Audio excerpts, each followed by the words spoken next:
You're watching WKYC, Channel 3, Cleveland. And now, our top story tonight, a second gun battle erupted within the hour at a compound where members of a religious cult are holed up. As you can see, the parts of the building have collapsed. The fire has indeed engulfed the vast majority of this compound. Dr. David Koresh, who believed that he was the Son of God, perished today in a setting that closely resembled hell. Shots were that close. I mean, flying over our heads.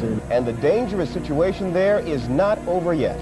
An armored vehicle literally knocked down the front door. Federal authorities surrounded the compound. Armored assault on the building. It was destroyed in a raging inferno. There are 95 people inside. Day 51 of the standoff. I'm still shaking. Which houses the Branch Davidians cult. The leader of the cult. Cult leader Vernon Howell. Say members of the Waco cult. Of a religious cult.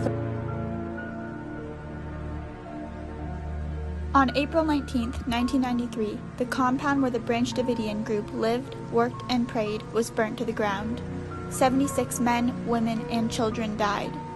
This tragedy was the result of a 51-day standoff between the Davidians and the U.S. government, who had obtained search and arrest warrants based on charges involving firearms and child abuse.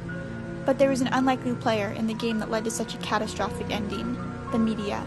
By comparing FBI response to the Waco siege to the mass media influence on government action, it will become evident that the media, influenced by public opinion, was ultimately responsible for the tragedy at Mount Carmel.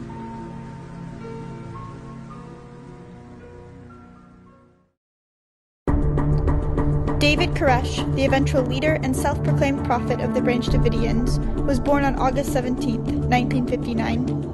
Koresh was eventually kicked out of his Seventh-day Adventist church and chose to join a sect of the religion known as the Branch Davidians. As the foundation for the Waco siege took place, so did the development of our media's dangerous stereotyping against unorthodox religious groups, also known as cults. What you're about to see almost defies description. The death toll at Jonestown now stands at 405, but it is rising as more bodies are in fact being found. Dr. Nancy Emmerman, a professor of sociology of religion, compared the Waco siege and the Jonestown massacre by writing, "There too, an exceptionally volatile religious group was pushed over the edge, inadvertently, by the actions of government agencies, who are influenced by public opinion through the media. Waco, Jonestown, these are the stories that the everyday person sees, which leads to stereotyping of all cults as dangerous and unpredictable. If all cults are stereotyped by the ones in the media, could they be demonstrating a self-fulfilling prophecy? Since Waco was endlessly compared to Jonestown, was it destined to end up like Jonestown?" Rick Ross, a self-proclaimed cult expert and deprogrammer, played a major advisory role to the government during the Waco siege. Nancy Emmerman cited FBI interview notes which stated Ross had a personal hatred for all religious cults. She further stated that Ross recommended agents attempt to publicly humiliate Koresh, hoping to drive a wedge between him and his followers. Not only does this further demonstrate the effect of public cult stereotyping brought on by the media on the Waco siege, but shows how even people working with the FBI prejudged the Branch Davidians. In fact, when California resident Doug Mitchell is asked about comparisons from his group of Branch Davidians to the ones located in Waco, Texas, he detests being related to them. Other religious groups try to stay as far away from the Waco Branch Davidians as possible, for fear of being branded as a cult. But Mitchell isn't the only person today distancing himself from the Texas cult. The leader of the Seventh-day Adventists in Southern California is claiming no ties to Howell or his followers.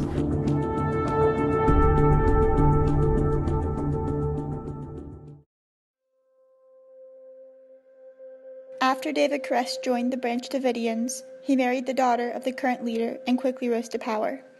The surrounding townspeople began to take notice of the growing religious faction situated on the outskirts of Waco, Texas. Soon, the Waco Tribune published an article titled "The Sinful Messiah," showcasing all the negative aspects of the Branch Davidians. They highlighted Koresh's 9th grade education, ownership of numerous guns, and boastings of sex with underage girls. The article also complains how authorities have not acted on any of these complaints. Since this was one of the first news pieces written about the Branch Davidians, many other newspapers cited and quoted the article as a primary source, skewing perspectives on Koresh's group from the start and increasing pressure for the authorities to investigate and find a solution quickly. On February 28, 1993, the Bureau of Alcohol, Tobacco, and Firearms, or the BATF, held a secret raid on the Branch Davidians. 4 agents were killed and 5 cult members. This was the start of the 51-day siege. Like with any story, the media painted the Waco siege as black and white, the good guys and the bad guys. They painted David Koresh as crazy and called his speakings biblical babbling. Koresh spoke with negotiators in a heavily metaphorical and biblical manner that would sound like nonsense to most people. It was easy to convince consumers that he was crazy, and easy to make fun of the Branch Davidians. Take this expert of a conversation between Koresh and the chief FBI negotiator, Brian Seige. David Koresh: Now, do you know what the name Koresh means? John: Go ahead.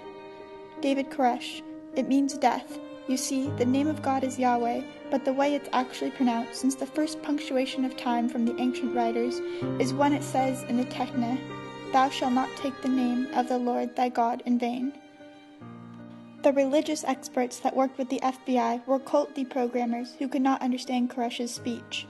In fact, James Dunn, the director of the Baptist Joint Committee of Public Affairs, wrote to President Clinton on March 11, 1993. The officers do not seem to have any real understanding of what is involved in a high-energy religious movement, where the members are drawn into a tight circle of devotion. To invade a center of energy like that is like sticking a finger in dynamo. Whether it explodes or implodes, the results will be tragic for all. The negotiators who informed the media, as well as the media itself, encouraged the image of a dangerous and out-of-control cult.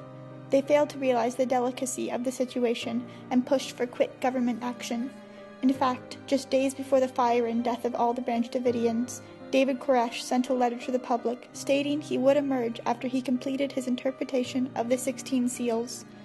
If the media had pushed for patience instead of action, would the siege have ended differently?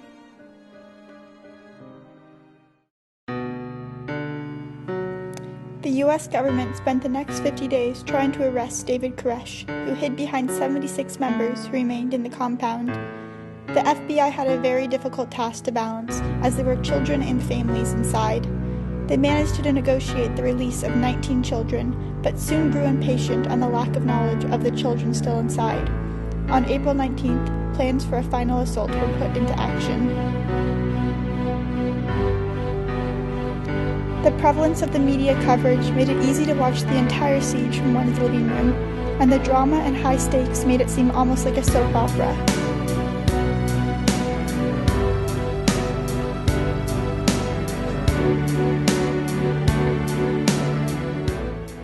The television news coverage of it, which was incessant. It was constantly on the TV during that time. That's a lot, and it was on every news station. The local news stations, the nightly news. After the siege, newspapers created crazy, eye-catching titles that further dramatized the siege.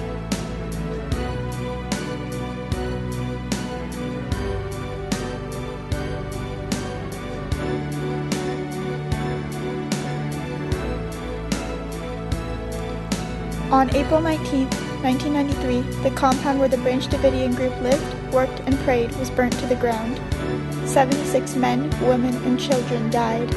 There are so many people who can be blamed for this. David Koresh, the Branch Davidians, the mothers of the children, the citizens of Waco, the FBI, and the government. But there is one group who united the public and the government, who pushed officials to take action too soon, and who created stereotypes about unorthodox religious groups. The media. Through this criminal, catastrophic misinterpretation of events, a tragedy occurred and innocent lives were forever lost. May we learn from our mistakes.